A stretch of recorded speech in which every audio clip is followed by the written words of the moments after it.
Perkenalkan, kami tim PTG Prajabatan SMPN 12 Malang. Saya Salindri Kamka Putri. Saya Rafia Umani. Saya Nurul Aulia Faradiza. Saya Ermawa Yusafira Nastidi.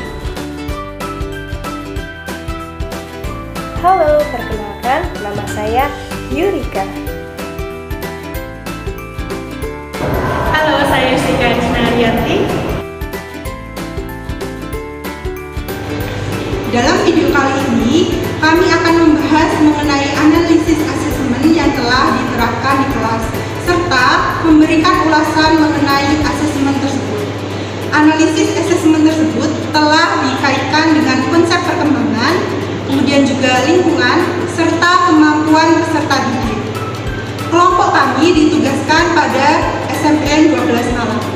Kami mengampu mata pelajaran ilmu pengetahuan alam pada kelas 7 dengan capaian pembelajaran fase D. Berikut merupakan penjabaran mengenai capaian pembelajaran pada fase D.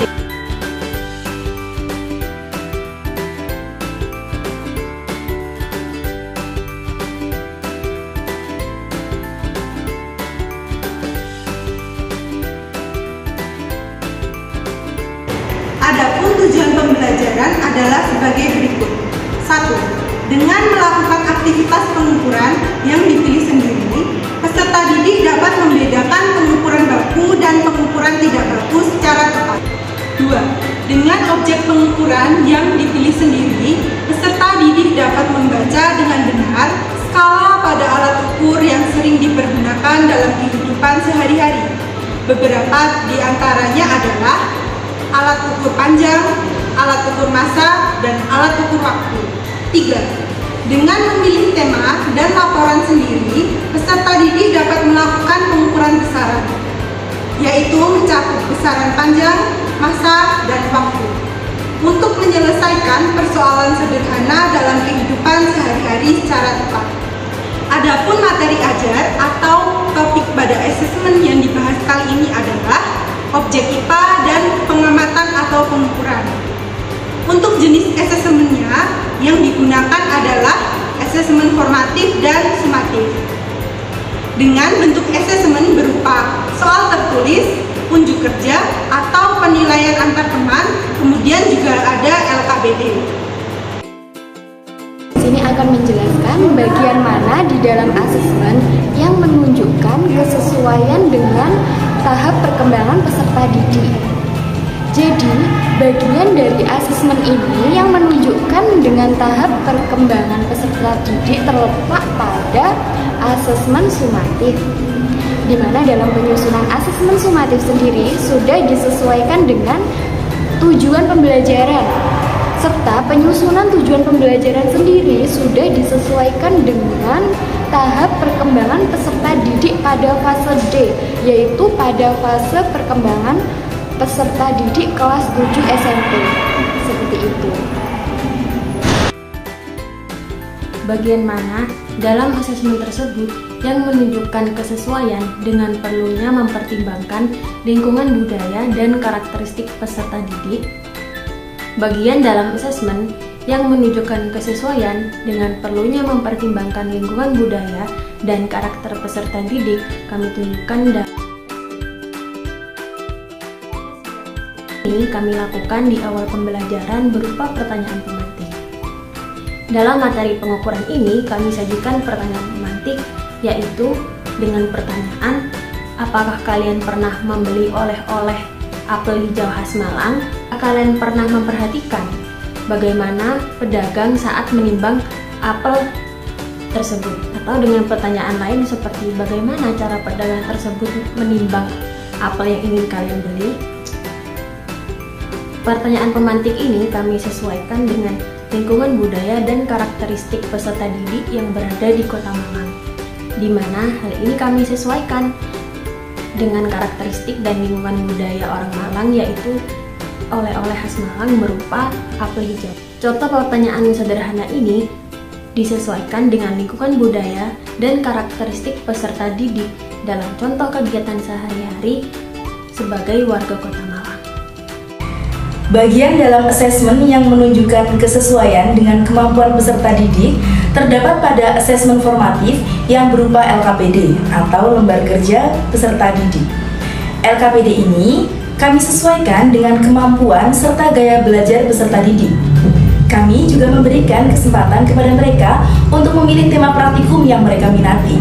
Sehingga kami menyediakan 4 tema praktikum, yaitu yang pertama, tentang menentukan gaya tampung panggung sekolah.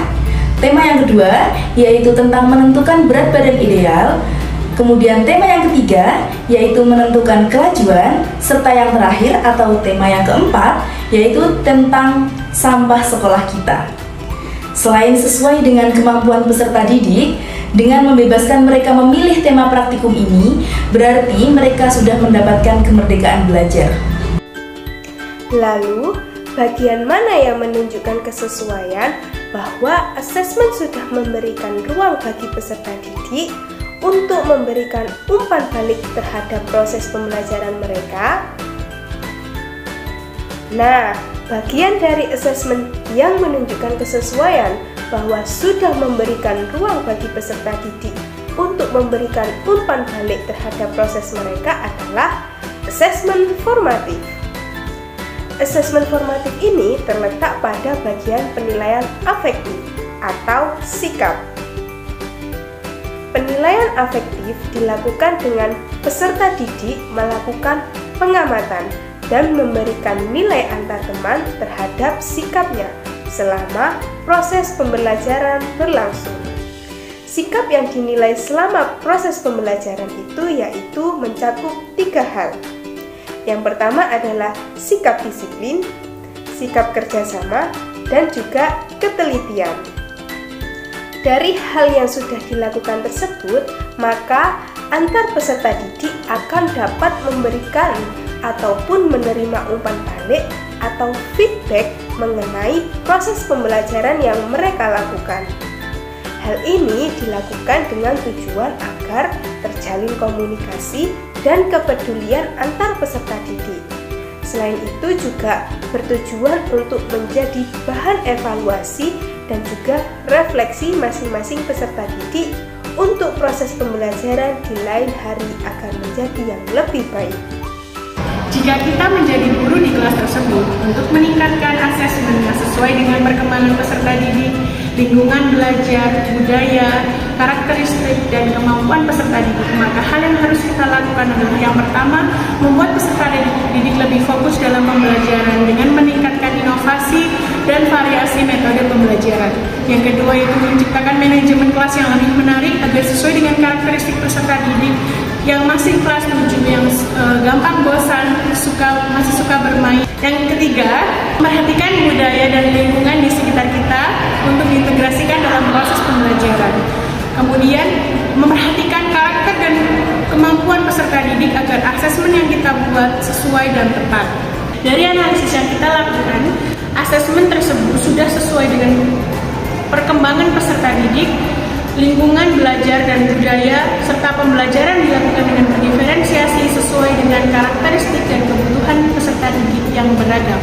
Sehingga dapat disimpulkan bahwa rancangan pembelajaran dan asesmen tersebut sudah mengintegrasikan culturally responsive teaching dan mengaplikasikan teaching at the right level.